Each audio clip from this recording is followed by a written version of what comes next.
Well, students, hope that you are doing good and everything is fine.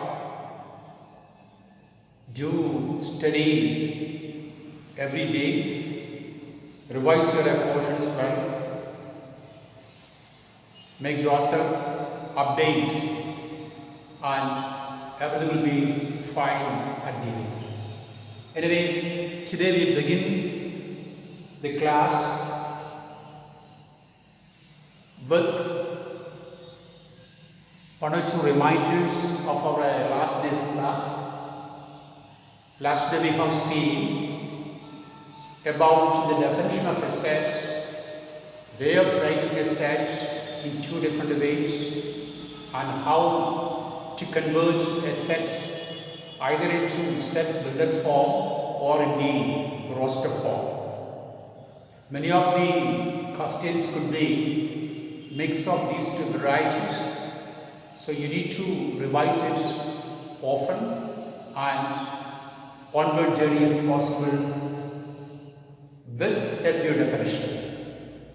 Therefore, today's class is mainly focusing upon some of the definitions in the sets. First of all, we define a new word, element of a set, element. And on the green board you can see a sentence. Each member of a set is called the element of the set.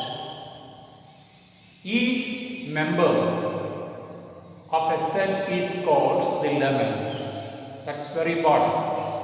Each member of a set. Member means what are the things we are going to take to form a set. A collection of books, collection of months, whatever the things we are going to consider in a set. Each item is known as an element. And here we have an example. A is equal to set 1, 2, 3, 4. Here these numbers are being used down to make a set. So 1 is a member, 2 is a member, 3 is a member, 4 is again a member. And these members are known as the elements of the set A. So 1 is an element, 2 is an element, 3 is an element, 4 is an element of the set A. If 1 is an element of a set, this is a symbol we are going to write. 1 is an element of A, implies 1 belongs to A. You check that symbol. It's a Greek letter epsilon. That symbol is taken to say that 1 or 2 or 3 is an element of the particular set A. 2 is an element of A. So again we write 2. That particular symbol belongs to A, and 5 is not an element of A. In this case, that epsilon symbol is cross-cut, cut across, telling that 5 does not belong to A, which means 5 is not an element of A.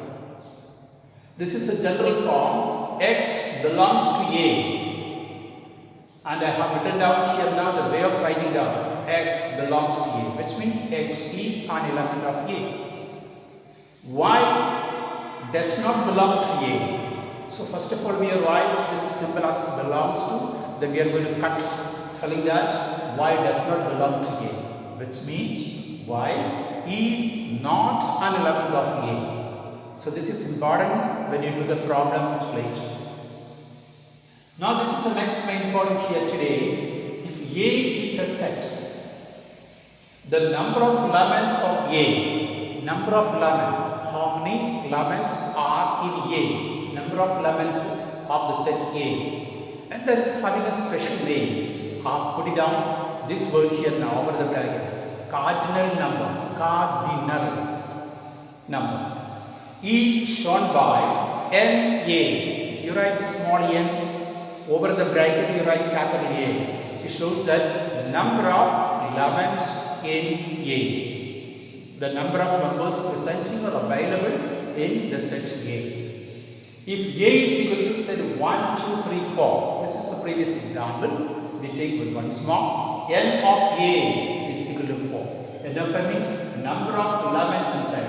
You can find 1, 2, 3, 4 elements, so n of A is equal to 4. Next important point, each element can occur only once in a set. This is extremely important.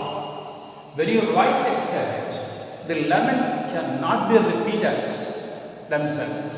No repetition is allowed. That's why each element can happen, can occur only once in a set. And this is an example, the set of letters of the word school. You write the word school, spelling S-C-H-O-O-L, school. If I want to write a set using these letters, A is equal to, the first letter is S, then C, then H. Here O is getting repeated. As a result, you cannot repeat again and again, only once it is possible. Therefore, the elements are going to be S, C, H, O, L, not double O, single O. The set of letters of the word, again, the word is now mathematics. You can see B is equal to set M, A, T, H, E, I, C, S. And if you can observe it correctly, many of the letters are missing because M is getting repeated, so I don't want again M. A is getting repeated, we will not use that A again. Again, T is getting repeated, we want to get T. And the balance will be now written inside a set. Same way we need to define the different kinds of set. It begins from this word, empty set. Empty set. Definition is simple. If a set does not have any element, it's called an empty set. You just consider a set. In practical, the set does not have any element inside. Lengthy sentence you can write it down, but in actuality, the number of elements, so you couldn't find any elements inside. This is the best example for it. The set of whole numbers between 3 and 4. When you write here the set of whole numbers between 3 and 4, between 3 and 4 we don't have any whole number. So finally we need to write only P is equal to. If P is a set, the set contains nothing, only empty bracket. This kind of set is known as empty set. And over this quotation but line is not there. An empty set is shown by two different symbols. Either an empty bracket like this, or you can write a Greek letter phi. So either this way empty bracket or the Greek letter we can show the empty set. But when you write this set A is equal to, now set phi is not an empty set, because when you write it down here now, this is meaning is different. This contains one element, this particular letter. So this is not empty set. So these are the main things today. So when you come back, revise this portion once again, be ready for tomorrow's class. That's all for today. Thank you.